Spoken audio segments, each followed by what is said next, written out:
Government Revanth Reddy పాలన మమ్మల్ని ఆగం చేసి ఈ రోజు మమ్మల్ని ఆపడం జరిగింది.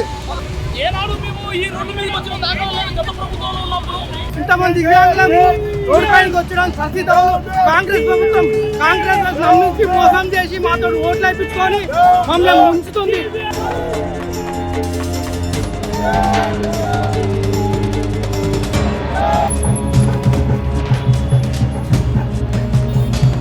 ఈ సుందరాంగుల పోటీలకు కూడా డబ్బులు వస్తాయి, ఆడుకొని డబ్బులు వస్తాయి. ఏదో బొమ్మట గాంధీ బొమ్మనో ఏ బొమ్మనో లేదా విగ్రహం దానికి 70 కోట్లు 80 కోట్లు దానికి వస్తాయి. కట్టుకుంటే కొట్లాడుతున్నాం, మాకు కట్టుకుంటే ఇస్తాను కాబట్టి ఇవ్వాలి మాకు. అది కానీ 23 నెలలకు పిల్లగంటారా పెళ్లి చేసుకోగంటారా శాతగాని మాటలు ఏం మాట్లాడే మాటలు మా ఇస్తారా లేకుండా లేదని చెప్పాలి. మా గురించి వికలాంగులు వేసి రోడ్డు మీద పడేసిన ఏంది ఇది ఇంత చాలా అనిపిస్తుంది. నేను చూసినాక ఇంకో ముఖ్యమంత్రిని చూడక్కర్లేదు అనిపిస్తుంది. అంత మంచిగా చేస్తున్నారు. ఏదో గప్పాలు మీడియా ముఖ్యమంత్రిని హోదా అని చెప్పి మీడియా ముందు మాట్లాడినట్టు కాదు. నేను ఉస్మాన్ యూనివర్సిటీకి వచ్చి నీకు దమ్ముంటే వికలాంగుల ముందుకు రా, డిసెంబర్ 3వ తారీఖు వికలాంగుల ముందుకు రా, నీకు దమ్ము ధైర్యం ఉంటే.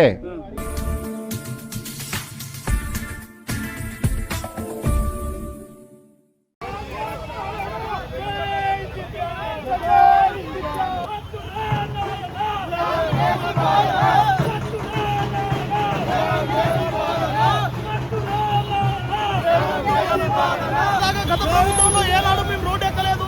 ఇవాళ మేము రోడ్డు ఎక్కే పరిస్థితి వచ్చింది అంటే ఈ కాంగ్రెస్ ప్రభుత్వం చేయబట్టే. ఈ కాంగ్రెస్ ప్రభుత్వంలో మాకు ఏ ఒక్కటి అమలు కాలేదు. ఇప్పుడు మాకు ఎన్ని రకాల సమస్యలు ఉన్నా సరే గవర్నమెంట్ ఎందుకు స్పందిస్తలేదు.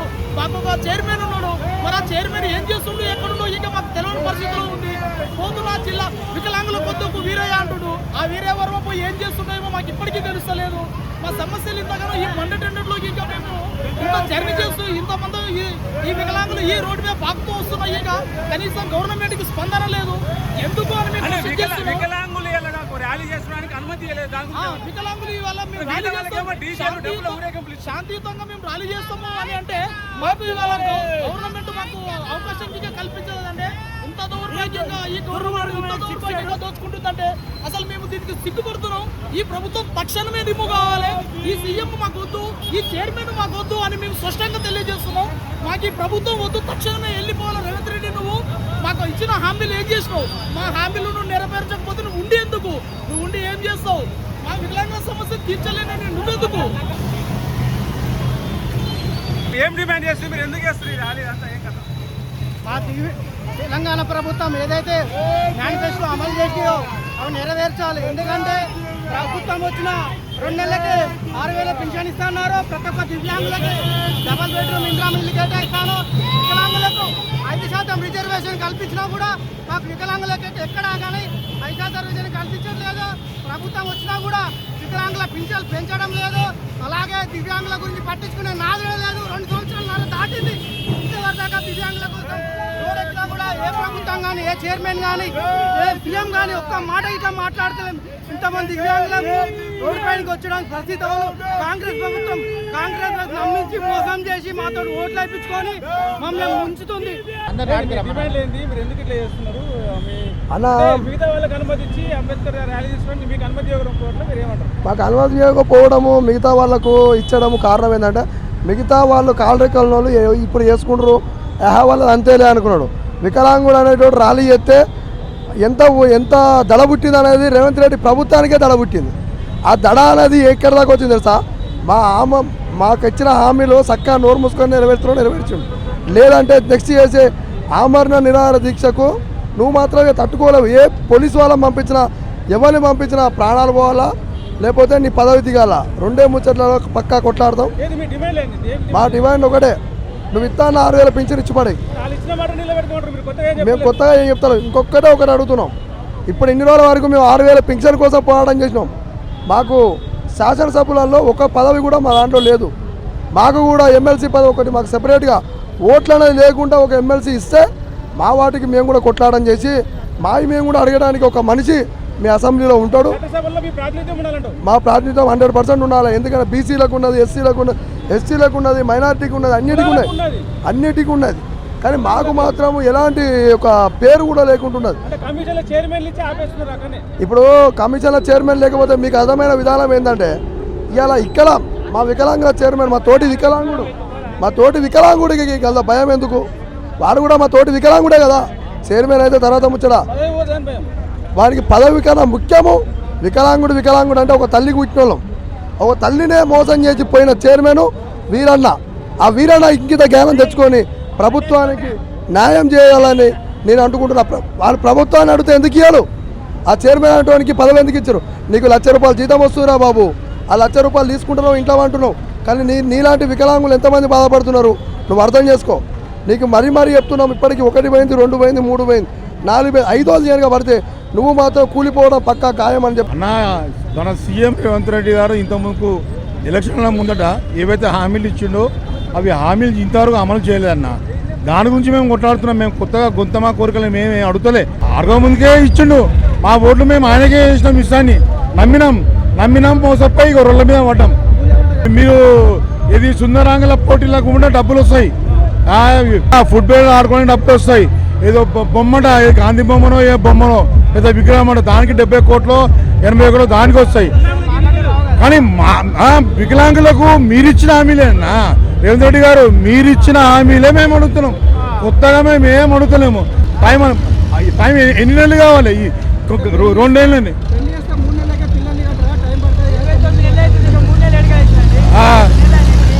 29 నెలల సంతతి ఇప్పుడు 3 నెలలుగా పిల్లలు అంటే ఎక్కడికి వెళ్ళి వస్తారు? ఏం సంగతి అది మాట్లాడదైనా?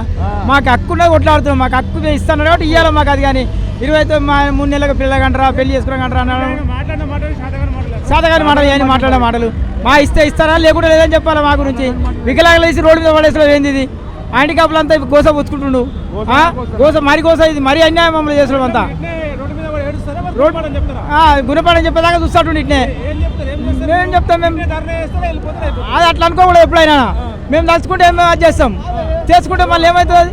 కదలకుండా మేము మళ్ళీ ధర్నా చేస్తాం, మళ్ళీ అదుగుతూనే ఉంటాం, మళ్ళీ చేస్తూనే ఉంటాం. ఇవన్నీ అయితేనే ఉంటాయి. ఎన్నిసార్లు చేపిస్తావు మాతోటి? ఎన్నిసార్లు రోడ్డు మీద ఎత్తేస్తావు? ఎన్నిసార్లు మమ్మల్ని బాధ పెడతావు? ఈ బాధ అనేది నీకు బాధ అనిపిస్తలేదా? హ్యాండిక్యాప్ వల్ల గోసదాలు కదా. హామీలని 6,000 అడిగితే పేగులు తీసి మెడలు వేసుకుంటా అంటాడు. పేగులు అప్పుడు ఏం చేస్తారు? ఎన్ని పేగులు ఎన్ని వేసుకుంటారు సార్? అంటే 29 మళ్ళీ 2029 వచ్చేదాకా లక్షల మంది వికలాంగులు, లక్షల మంది పేగులు వేసుకుంటాడా? వేసుకుంటా తిరుగుతాడా?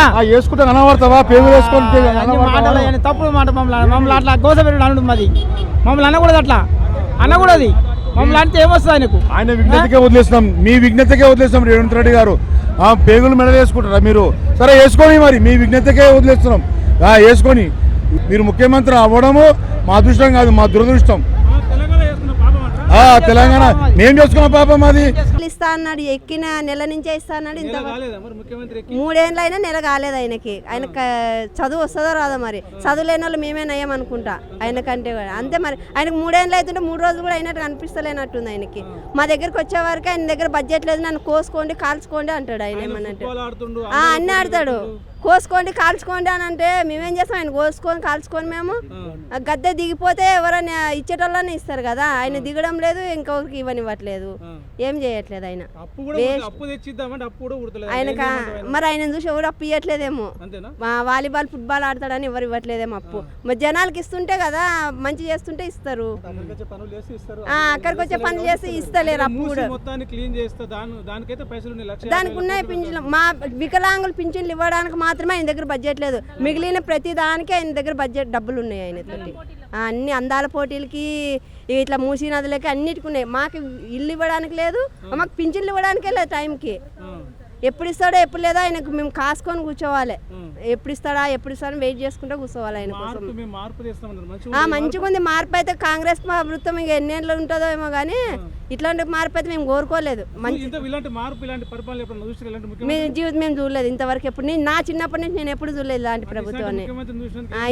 ఇంత చాలా ధన్యం అయిపోయింది. ఈ జీవితానికి ఇంత చాలా అనిపిస్తుంది. నేను చూసినాక ఇంకో ముఖ్యమంత్రిని చూడక్కర్లేదు అనిపిస్తుంది. అంత మంచిగా చేస్తున్నారు. వెళ్ళిన వాళ్ళు చాలా మందిని మీరు చూసి ఈయనను చూసి నేర్చుకుంటే ఇక దేశం మొత్తం కొట్టుకోపోతుంది. ఈయనను చూసి నేర్చుకున్నారంటే వేరే ముఖ్యమంత్రులు దేశం మొత్తం కొట్టుకోపోతుంది. ఇంకేం లేదు, ఇంకేం అందరు నయమే. మరి కనీసం వాళ్ళు ఎప్పుడో ఒకసారి ఇచ్చే టైం కన్నా ఇచ్చిండ్రు. ఈయన అది కూడా ఇవ్వట్లేదు కదా, ఏమి ఇచ్చిండ్రు. ఈయన అది కూడా ఇవ్వట్లేదు కదా, ఏమి ఇవ్వట్లేదు. అసలు ఆయన ఇస్తాడని నమ్మకం కూడా లేదు అసలు. దొంగ లెక్క చూస్తున్నట్టు అందరు మరి ఆయన దొంగ కాబట్టి దొంగలాగా చూస్తున్నారు. మరి 3 ఏళ్ళు అయింది, ఓటుకు నోటు ఇచ్చిండు. ఇట్లా మాట్లాడుతున్నావు, ఇట్లా మాట్లాడుతా అందరిని కేసు పెట్టి నీ మీద ఒక కేసు వేస్తాడు. వేసుకొని ఏముంది, ఏం చేస్తాడు? ఈడేది ఆడేది తింటే మేము చేస్తాం. మా దగ్గర కూడా ప్రూఫ్ ఉంది కదా, ఆయన ఇచ్చింది 6 గ్యారెంటీలు ఇచ్చిండు. ఎవరైనా ఎక్కువ తక్కువ మాట్లాడితే మమ్మల్ని ప్రశ్నిస్తే పేగులు మెడలు వేసుకుంటాం, వేడికాడికి పండగ పెట్టి తొక్కుతాం అంటుండే ఒక ముఖ్యమంత్రి. అట్లా మాట్లాడొచ్చా? ఆయనకు అంత అది మంచిగా అనిపిస్తుంది. ఆయన చదువుకున్న దాంట్లో అట్లా నేర్పించిండ్రేమో సంస్కారం, వాళ్ళ పెద్దలు అట్లా నేర్పించిండ్రేమో ఆయనకి. ఆయన పెద్దలు ఇట్లా నేర్పించిండు, ఇట్లా చెయ్యి, ఎవరైనా రైట్ అడిగితే పండబెట్టి తొక్కు కొయ్యి అని నేర్పించిండ్రేమో ఆయనకి. మరి అందుకే వేసుకుంటాడు. ఎవరైనా ఏదైనా అడిగితే అన్ని ఇండ్లు కూలగొడుతున్నాడు, పేదోళ్ళు ఇండ్లన్నీ కూలగొడుతున్నాడు. అదేదో హైడ్రా ఆడ్రా ఈడ్రా అని తెస్తున్నాడు, కూలగొడుతున్నాడు. మరి 10 ఏళ్ళకి కూలగొట్టలేదు, ఇప్పుడు ఎందుకు కూలగొడుతున్నారు? ఇప్పుడు ఆయన కొత్తగా తెచ్చిండు అనమాట. ఆయన కొత్త రాజ్యాంగం తెచ్చిండు, కొత్త ప్రభుత్వం. ఆయన ఇందిరా ఇల్లు, గాంధీ ఇల్లు అన్నాడు. గాంధీ ఇల్లు పోయింది, మాకు ఇక ఏం పెట్టలేదు. ఉన్నాయి. ఎప్పుడు ఎవరు కూలగొట్టారు? మళ్ళా ఇక బాధ అనిపిస్తుంది. ఏం చేస్తాం, వాళ్ళు ఏడుస్తుంటే పాపం అనిపిస్తుంది. ఇంకేం చేస్తాం, అంతకన్నా మేము ఏం చేయలేము కదా. ఆయన చేతిలో ఉంది అధికారము, వెళ్తున్నాడు. కడుపు నిండా పిల్లలు ఉన్నారు కావచ్చు ఆయనకి, ఎంతమంది ఉన్నారు కానీ ఒక ఆమె అయితే తెలుసు మాకి. ఇక ఆయనకి ఎంతమంది ఉన్నారు తెలియదు, వాళ్ళకి తెలుస్తుంది. ఆయనకి పిల్లలు కడుపు నిండా పిల్లలు ఉంటే తెలుస్తుంది పిల్లలు బాధ ఏంది అనేది. ఒకప్పుడు కన్నతల్లిది కాంగ్రెస్ అనుకున్నాము, ఈ రోజు వెన్నుపోటుది కాంగ్రెస్ అయిపోయింది. అందులో ముఖ్యంగా రేవంత్ రెడ్డి. అట్లా అంటున్నారన్న, మీరు అడగక ముందుకే 6,000 పింఛన్ పెంచుతా అన్నాడు, అడగక ముందుకే వికలాంగుల చట్టం పూర్తిగా అమలు చేస్తా అన్నాడు, డబుల్ బెడ్రూమ్ ఇస్తా అన్నాడు, ఉద్యోగాలు ఇస్తా అన్నాడు. ఇప్పుడే వెన్నుపోటు కాంగ్రెస్ అంటారు. ఎందుకు ఇట్లా అంటారు? అంటే మనసు ఇరిగిందా లేకపోతే కోపంలో అంటున్న మాట ఇది ఎట్లా అనుకోవాలి? బాధతోనా ఆకలితోనా అంటున్నాం. ఒకటి, ఈయన గతంలో టీడీపీ ఎమ్మెల్యేగా ఉన్నప్పుడు ఎల్బీనగర్ చౌరస్తాలో ముఖ్యమంత్రి ఈయన ప్రతిపక్ష హోదాలో ఉన్నప్పుడు వికలాంగుల హోదాను December 3 ప్రోగ్రామ్ ఏర్పాటు చేశాడు. ఆ రోజు గత పాలకులు పెట్టిన మేనిఫెస్టోని చదివిండు. మళ్ళీ నీ మేనిఫెస్టో ఎందుకు చదవలేవు? అరే ఇంత వికలాంగులకు ఒక మామ, జయపాల్ రెడ్డి వాళ్ళ మామ, పద్మారెడ్డి వాళ్ళ సొంత మామ, 2 ఎమ్మెల్యేలు ఉన్న బంధువు మా వికలాంగుల కోసం ఒక ప్రోగ్రామ్ December 3 ఏర్పాటు చేసి ఇంత గొప్పగా మాట్లాడుతుండు. ఇలాంటి వ్యక్తిని మనం సీఎం చేసుకుంటే బాగుపడుతుందని భుజాన వేసుకొని అది 2% ఓట్ బ్యాంక్తో వికలాంగులు గెలిపించుకున్న ముఖ్యమంత్రి మీరు భుజాన వేస్తారు, మిమ్మల్ని రోడ్డు మీద వేసిండు. ఒక పింఛన్ ఇవ్వలే, బ్యాగ్లకు ఇవ్వలే, మూతపడుతున్న కార్పొరేషన్ ఇవ్వలే. ఒక 15 సంవత్సరాలుగా ఒకే వ్యక్తి అవినీతి అధికారిని నువ్వు కొనసాగిస్తున్నావు. ఎట్లా? ఇప్పుడు కూడా ఒక సప్లాను, యాక్షన్ ప్లాన్ వేసి, ఒక టాస్క్ ఫోర్స్ వేసి మా ఉద్యోగాలు మాకు ఇచ్చి మాకు ఒక వెలుగు నింపుతామని చెప్పి మేము ఎంచుకున్నాము, నేను ముఖ్యమంత్రిగా ఎంచుకున్నాము. కానీ మమ్మల్ని విస్మరించడం చాలా దారుణము. రేపు భవిష్యత్తు చాలా తీవ్రం పరిణామం ఎన్నుకుంటూ రేవంత్ రెడ్డి గారు. గ్రేటర్ హైదరాబాద్లో గద్దె దించడానికి మేము వికలాంగుల 33 సర్కిళ్ళు ఉన్నాయి. ఆయన చెప్పిందే ప్రతి సర్కిల్కు వికలాంగులు, ఓటర్లు, అన్ని పింఛన్దారులకు ప్రతి మున్సిపాలిటీలో ఒక 1000 మంది ఉంటారు, సుమారుగా ఎక్కువనే ఉంటారు. ఆ 1000 మందిని సమీకృతం చేసి వద్దురా బాబు ఈ ముఖ్యమంత్రి గద్దె దించేంత వరకు గ్రేటర్ హైదరాబాద్ ఎలక్షన్లో గద్దె దింపడం ఖాయం. వికలాంగులు ఏ రకంగానైతే నమ్మి ఓటేసిరో అదే రకంగా హైదరాబాద్లో ఒక్క మేయర్ సీటు కూడా కాంగ్రెస్ ప్రభుత్వానికి రాకుండా ఇక్కడున్న ప్రతి ఒక్క వికలాంగుడు ప్రతి మున్సిపాలిటీలో తిరిగి ఎవరికన్నా అనామకునికి ఓటేస్తాం తప్ప కాంగ్రెస్ ప్రభుత్వానికి ఓటేసే ప్రసక్తే లేదు. ఇకనైనా బుద్ధి తెచ్చుకొని పైసలు ఎంతమందిని కొంటాం? మేమైతే కొననీయం కదా. మేము కొన్నా వాళ్ళు తీసుకున్నా కాంగ్రెస్ కోటేయనీయం. నార్మల్ వికలాంగులు డబ్బులు తీసుకున్నా కాంగ్రెస్ మాత్రం ఓటేసే ప్రసక్తే లేదు. ఎందుకంటే నమ్మించి మోసం చేసిండు. ఈ 2.5 సంవత్సరాలు మాకు ఒక్కొక్క వికలాంగునికి 60,000 బాకిన్నాడు. ఆయన చెప్పిన మాటనే ఇచ్చినా మోసం చేస్తాం. ఒకవేళ ఆయనే చెప్పిండు కదా, డబ్బులు తీసుకొని కాంగ్రెస్ కోటే అని కదా, డబ్బులు తీసుకొని వేరే పార్టీ కోటేయండి, ఓటే వేయకండి చెప్తాం మా వికలాంగులకు. డబ్బులు తీసుకోండి, కానీ వాళ్ళ ఇంట్లోకి నుంచి సంపాదించిస్తలేడుగా ముఖ్యమంత్రి. డబ్బులు ఇచ్చి తీసుకున్న ఆ సమయానికి మాత్రం కాంగ్రెస్ పార్టీని గ్రేటర్ హైదరాబాద్లో ఒక్క మేయర్ కూడా రాకుండా చేస్తామని కంకణం కట్టుకున్నాం. ఇచ్చిన హామీలు నెరవేర్చడానికి కావచ్చు, సంక్షేమ పథకాలు అమలు చేయడానికి కావచ్చు, ప్రభుత్వం దగ్గర నిధులు లేవు. ఏదైనా తెచ్చి అప్పు చేద్దామంటే కూడా దొంగను చూసినట్టు చూస్తూ అప్పు కూడా ఉడతలేదు. అంటే మాకు వచ్చేసరికి డబ్బులు లేవా? నువ్వు ఎన్ని చేస్తున్నావు? మూసి ఎస్సీ ఎస్టీకి ఎన్ని కోట్లు ఇచ్చినావు? మాకు రావాల్సిన వాటా చూపిరా నాయన. నువ్వు అసెంబ్లీలో 3 లక్షల బడ్జెట్ అన్నావు కదా, అందులో 5% మాకు ఇయ్యి. దాదాపు 300 కోట్లు వస్తాయి. ఎటువైనాయి మరి? 3,000లో 300 కోట్లు వస్తాయి. మా ఎటువైనాయి? ఎవరు తింటుండు మరి? వికలాంగుల పేరు చెప్పి ముఖ్యమంత్రి కానించి మొదలు పెట్టుకుంటే వికలాంగుల సంక్షేమ పనిచేసే అటెండర్ వరకు తింటారు, వికలాంగులకు మాత్రం చెందనిస్తలేరు. ఈ రాష్ట్రంలో 33 జిల్లాలకు వికలాంగులకు ఉన్నాయి కదా, ఈ ముఖ్యమంత్రి చేసిండు కదా 33 జిల్లా కలెక్టర్లు వికలాంగుల సంక్షేమాన్ని. 3 సంవత్సరాలు అవుతుంది వికలాంగుల శాఖ సపరేట్ చేయమని. సపరేట్ చేస్తే వాళ్ళకి బడ్జెట్ పెంచాలి, వాళ్ళకి లెక్క చెప్పాలి. ఆయన 6 సూత్రాలలో వికలాంగులకు లెక్క చెప్తారు. ఎస్సీ ఎస్టీ బీసీ మైనార్టీ చెప్పిండు. మరి వికలాంగులు ఎంతమంది జనాభా? 130 కులాలలో మేము ఉన్నాము, మాది పెద్ద కులము. మరి మా వికలాంగుల వాటా అసెంబ్లీలో ఎందుకు చెప్పట్లేదు? దమ్ము ధైర్యం ఉంటే ముఖ్యమంత్రి ఈ తెలంగాణ జిల్లాలో ఇంతమంది వికలాంగులు ఉన్నారు లెక్క చెప్పు. నువ్వు పింఛన్లు ఇస్తున్నావు కదా, నువ్వు 6 సూత్రాలలో చెప్పినావు కదా. ఎస్సీ ఎస్టీ జనాభా ఉన్నప్పుడు మేము కూడా నింపినాం. ఎస్సీ ఎస్టీతో పానం పిహెచ్ అని పక్కన పెట్టినాం. నీకు దమ్ము ధైర్యం ఉంటే మా వికలాంగుల జనాభా ఇంత ఉందని చెప్పు. నీ ధైర్యమే లేదు, ఇక నువ్వు మాకేం పాలన చేస్తావు? ముఖ్యమంత్రి వికలాంగులకు పనికిరాడు, ఉన్నోనికే పనికొస్తాడు. ఇది ఉన్నోళ్ళ రాజ్యమే నడుస్తుంది. వికలాంగులు ఒక అనామకులు కాపాడుతుర్రు. వికలాంగుల తడాకేందో గ్రేటర్ హైదరాబాద్లో చూపిస్తాం. ఎవరయ్యా పూర్తి బాధ్యత అంటే ఈ రాష్ట్ర ప్రభుత్వం ఈ దద్దమ్మలకు ఇస్తుండు. మా శాఖలంతా దద్దమ్మలే. ముఖ్యమంత్రి కాంచి మొదలు పెట్టుకుంటే చైర్మన్ వరకు కూడా దద్దమ్మలు. అంటే వికలాంగులకు వచ్చేసరికి వాళ్ళకి వణుకు పుడుతుంది. మీరు ఇట్లా ప్రభుత్వాన్ని కానీ కాంగ్రెస్ పార్టీని కానీ మంత్రులను కానీ ముఖ్యమంత్రిని కానీ ఇష్టం వచ్చినట్టు మాట్లాడితే పండబెట్టి తొక్కుతా, లాగుల తొండలిడుస్తా, పేగులు దింపి మెడలు వేసుకుంటా, ఉరికిచ్చి కొడతా అంటున్నాను. మేము ఒక నోటి తొక్కితే మూసీ నదిలో పడతావు. బుద్ధ విగ్రహం 7 సంవత్సరాలు దొరకలే. మీ కాంగ్రెస్ పార్టీ తొక్కితే ఆనమాలు కూడా దొరకవాడ బుద్ధ విగ్రహంలో. ఒక్క వికలాంగుడు తొక్కినా నువ్వు తొక్కుతా అంటున్నావు.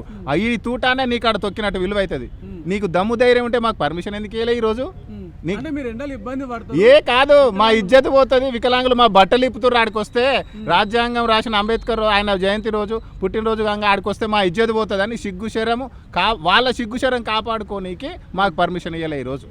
దానికి కాంగ్రెస్కి అనుకూలంగా ఉన్న చైర్మన్ కావచ్చు, మంత్రి కావచ్చు, ముఖ్యమంత్రి కావచ్చు, ఈ దద్దమ్మలు మాకు భయపడే మాకు పర్మిషన్ ఇవ్వలే. చేత కాదు. 3.5 సంవత్సరాలుగా అయినాక నీకు పరిపాలన వికలాంగులను పరిపాలించలేనప్పుడు నీకు ఈ రాష్ట్ర ముఖ్యమంత్రి అర్హతనే లేదు నీకు. ఇప్పుడు పెళ్లి కొత్తగా పెళ్లి అయింది 3 నెలలనే అసలు వివాహం అయితే 3 నెలలకు పిల్లనే పుట్టదు. అసలు మమ్మల్ని ఎందుకు తొందర పెడుతున్నారు? మరి మూసీకి 1000 కోట్లు ఆనించి తెస్తున్నావు సెక్రటరీ. ఇప్పుడు మరి 20-30 కోట్లు అప్పు ఎట్లా కడుతున్నావు? కేసీఆర్ చేసిపోయినాయి డెవలప్మెంట్ అప్పు ఇంట్రెస్ట్ ఎట్లా కడుతున్నావు? మరి ఆనించి అప్పు కట్ట నీకు శాతనైంది. బతుకున్న వికలాంగులకు వాళ్ళ పింఛన్ నీకు శాత కానప్పుడు నీకు చేత కానట్టే కదా. చేతగాని ముఖ్యమంత్రి మాకొద్దు. ఈ హైదరాబాద్ను పాలించే హక్కు ముఖ్యమంత్రికి లేదు. ఫస్ట్ హైదరాబాద్ను పాలించు నీ చేతనైతే, తర్వాత తెలంగాణ నేలుకో. హైదరాబాద్లో ఉన్న వికలాంగులకు నువ్వు పాలించే చేత కానప్పుడు నువ్వు జిల్లాలో ఏం పాలిస్తావు? జిల్లాలలో మా వికలాంగుల వాటా ఏది? మాకు ఆఫీసులు లేవు. ఆడోళ్ళతో పోలుస్తున్నావు నువ్వు.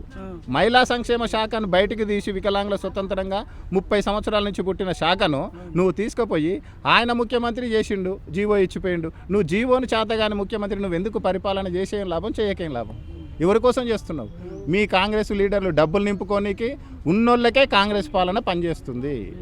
ఏదో ఒక రోజు మాట్లాడుకుంటే కూడా అదే మాట్లాడు. ఎవరైనా బలహీనులతోటి చర్చలు జరిపితే బలవంతులతోని సమూహులతోనే జరుపుతాం. అంటే మీలాంటి వాళ్ళతో ఆలోచించి నీకు చేతనైతే హైకోర్టు జడ్జి అంటావా, లేకపోతే ఒక కమిటీ వేసుకుంటావా? వికలాంగులు చేసిన తప్పేందో చూయించు. నీకు చేతగాక మేము ఏంటిది ఓట్లు వేసినాం. మళ్ళీ మాకు ఏమంటున్నా, ఈ గ్రేటర్ హైదరాబాద్లో ఓటు వేస్తాం. ఎవరికి గుద్దితే ఎడగలుగుతుందో ఆయనకు తెలుసు. ముఖ్యమంత్రికి తెలిసే వీళ్ళని బయటికి వెళ్ళనియొద్దు. అందరినీ కమ్మినా వికలాంగులను కమ్మినా అనుకుంటుండు. కానీ గంప కింద కేవలం రేవంత్ రెడ్డినే కమ్మే రోజులు వచ్చినాయి. నీకు దమ్ము ఉంటే ఎలక్షన్లో చూపిస్తాం. ఎవరిని బుట్ట కింద కమ్ముతారో? వికలాంగులు రేవంత్ రెడ్డిని కమ్ముతారా, రేవంత్ రెడ్డి వికలాంగులను కమ్ముతాడా? చూపిస్తాం మా తడాక. ర్యాలీ తీసుకుంటాము, అంబేద్కర్ విగ్రహానికి వినతి పత్రం ఇచ్చుకుంటాం అంటే మీకు అనుమతి ఇవ్వలేదు, అసలు మిమ్మల్ని కదలలేదు. ఇక్కడ ఎవరు దద్దమ్మలు మీకు అర్థమవుతుంది కదా. ఇక్కడ దద్దమ్మ వేషాలు ఎవరు వేస్తున్నారు? ప్రభుత్వం చేస్తుందా? ప్రభుత్వం పాలించే నాయకులు చేస్తుర్రా, వికలాంగులు చేస్తుర్రా? చెప్పండి. పోలీసులను అడ్డం పెట్టుకొని ఎన్ని రోజులు ఆపుతావు నువ్వు? 10 ఏళ్ళు ఉంటాయి. ఎవరెన్ని మాటలు మాట్లాడినా మేము 10 ఏళ్ళు నేనే అధికార సీఎంలో ఉంటా, కాంగ్రెస్ పార్టీ అధికారంలో ఉంటా అంటున్నాను. ఈ దమ్ముంటే గ్రేటర్ హైదరాబాద్లో గెలిచి మాట్లాడరాదు. దొంగతనంగా కేసీఆర్ చేసినట్టు నువ్వు అనుకుంటున్నావు. కానీ ఈయనకంటే కేసీఆర్ ఒకసారి బెటరు. కేసీఆర్ కనీసం వికలాంగులకు పోత ఒక 1000 రూపాయల పెన్షన్ పెంచిండు. ₹1 చేతగాని ముఖ్యమంత్రి వికలాంగుల గురించి మాట్లాడే అర్హత లేదు ముఖ్యమంత్రి రేవంత్ రెడ్డికి. బరాబర్ చెప్తున్నా కదా, మా గురించి మాట్లాడే అర్హత ముఖ్యమంత్రికి లేదు. ఉంటే చేతనైతే రా, నువ్వు బయటికి రా, మరి బయటకు వచ్చి మాట్లాడు. ఒక ప్రెస్ మీట్ ఇన్ని రోజులు 3.5 సంవత్సరాల నుంచి వికలాంగుల కోసం మాట్లాడాను. నువ్వు ఎవడు దద్దమ్మా బయటకు వచ్చి మాట్లాడు. ఇంత గట్టిగా మాట్లాడుతున్నావు. ముఖ్యమంత్రి హోదాలో ఉన్న వ్యక్తిని అడ్డగోలు తిడుతున్నావు. ఎవరికి ముఖ్యమంత్రి పెడతాడు? రేపు ఇబ్బందులు జైలు పాలు చేసి నీకు చేతగాక వికలాంగుల చట్టాన్ని బిల్లు కూడా పెట్టారు, హేట్ స్పీచ్ అని చెప్పి బిల్లు కూడా పెట్టారు. వాళ్ళు ఏమనుకుంటుండంటే రోడ్డు మీద దొరికినట్టు అనామకులు మాట్లాడుతుండే తప్ప ఈ ముఖ్యమంత్రి మమ్మ అనిపించుకోనికి ఆయన సీటును కాపాడుకోనికి పాలన చేస్తుండే తప్ప దమ్ము ధైర్యం ఉంటే నిజమైన వికలాంగులకు కానీ అడుగు బలహీన వర్గాలకు కానీ వచ్చి పబ్లిక్లకు వచ్చి మాట్లాడమను. ఏదో గప్పాలు మీడియా ముఖ్యమంత్రిని హోదా అని చెప్పి మీడియా ముందు మాట్లాడినట్టు కాదు. నేను ఉస్మాన్ యూనివర్సిటీకి వచ్చి నీకు దమ్ముంటే వికలాంగుల ముందుకు రా, డిసెంబర్ 3వ తారీఖు వికలాంగుల ముందుకు రా, నీకు దమ్ము ధైర్యం ఉంటే వచ్చి మాట్లాడు. నువ్వు వచ్చి వికలాంగుల ముందుకు వచ్చి మాట్లాడు, ఎవరికి దమ్ముందో లేదో చూపిద్దాం. నువ్వు 1000 మంది పోలీసు వాళ్ళని తెచ్చుకో, నువ్వు వేడికి రమ్మంటావు చెప్పు, ఆడుకొస్తాం. మా తన ఏముండవు కదా, మా తన గన్నులు గిన్నులు ఊరికొచ్చి ఏం లేదు కదా. అయ్యా మరి అంత భయం ఉన్నప్పుడు ఎందుకు మాట్లాడాలా? మరి అంత భయం ఉన్నావు, నీకు దమ్ముంటే బహిరంగ చర్చ పెట్టు. చంపుతామేమో మరి అవకాశం వస్తే. రాజీవ్ గాంధీనే బాంబే చంపినప్పుడు ముఖ్యమంత్రిని చేసేది కష్టమా? అట్లా అనుకుంటే మేమేం చేస్తాం మరి? మేము కూడా తీవ్రవాదం కావాలని నువ్వే ప్రోత్సహిస్తున్నావు. వికలాంగులు కూడా ఆ నక్సలెట్లు మాఫీ చేసిండ్రు, మరి ఈ నక్సలెట్లు తయారవుతారేమో, మరి మీరే ప్రోత్సహిస్తున్నారు కదా. మానసికంగా వీదే మానవ బాంబు తయారైతే చేసేది ఏంది? నువ్వే అంటున్నావు కదా, మీ తనకు వస్తే పానభయం ఉంది, వీళ్ళు మంచోళ్ళు కాదంటే మరి అట్లా ప్రభుత్వమే తయారు చేస్తుంది. మరి మమ్మల్ని ప్రభుత్వమే 100% ప్రభుత్వమే తయారు చేస్తుంది. ప్రభుత్వమే వహించాలా, వాళ్ళకే పడాలా. వాళ్ళు చేపించారు కాబట్టి మేము ఎందుకు శిక్ష పడతాం? ఎవడైతే తప్పు చేపించుండో వాడే బాధ్యుడు.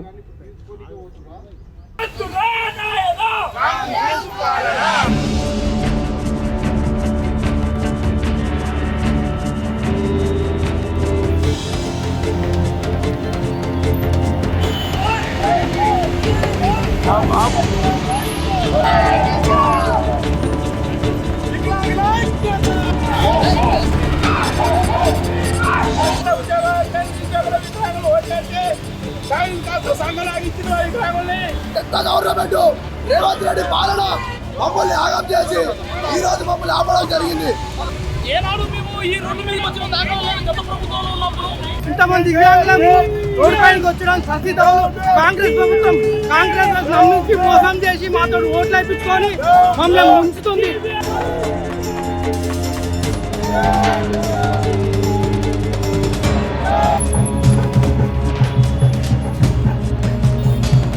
ఈ సుందరాంగుల పోటీలకు కూడా డబ్బులు వస్తాయి, పేరు ఆడుకొని డబ్బులు వస్తాయి. ఏదో బొమ్మట గాంధీ బొమ్మనో ఏ బొమ్మనో లేదా విగ్రహం దానికి 70 కోట్లు 80 కోట్లు దానికి వస్తాయి. కట్టుకుంటే కొట్లాడుతున్నాం, మాకు కట్టుకుంటే ఇస్తాను కాబట్టి ఇవ్వాలి మాకు. అది కానీ 23 నెలలకు పిల్లగంటారా, పెళ్లి చేసుకోగంటారా, శాతగాని మాట ఏంటి మాట్లాడే మాటలు. మా ఇస్తారా లేకుండా లేదని చెప్పాలా మా గురించి. వికలాంగులు వేసి రోడ్డు మీద పడేసడం ఏంది? ఇది ఇంకా చాలా అనిపిస్తుంది. నేను చూసినాక ఇంకో ముఖ్యమంత్రిని చూడక్కర్లేదు అనిపిస్తుంది. అంత మంచిగా చేస్తున్నారు. ఏదో గప్పాలు మీడియా ముఖ్యమంత్రిని హోదా అని చెప్పి మీడియా ముందు మాట్లాడినట్టు కాదు. నేను ఉస్మాన్ యూనివర్సిటీకి వచ్చి నీకు దమ్ముంటే వికలాంగుల ముందుకు రా, డిసెంబర్ 3వ తారీఖు వికలాంగుల ముందుకు రా, నీకు దమ్ము ధైర్యం ఉంటే.